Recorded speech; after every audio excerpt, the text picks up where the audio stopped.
এখানে বসে আছেন অথচ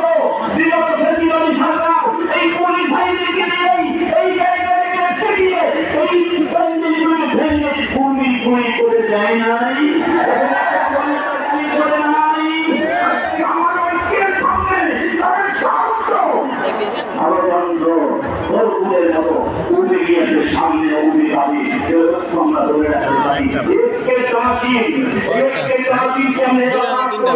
এই জন্য আমরা বিষয় মধ্যে অবাক না করে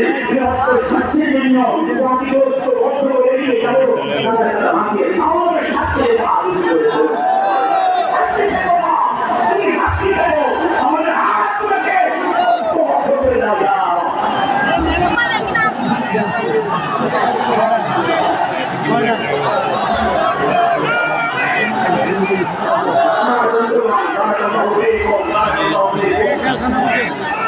এই উম্মার প্রতিশ্রুতি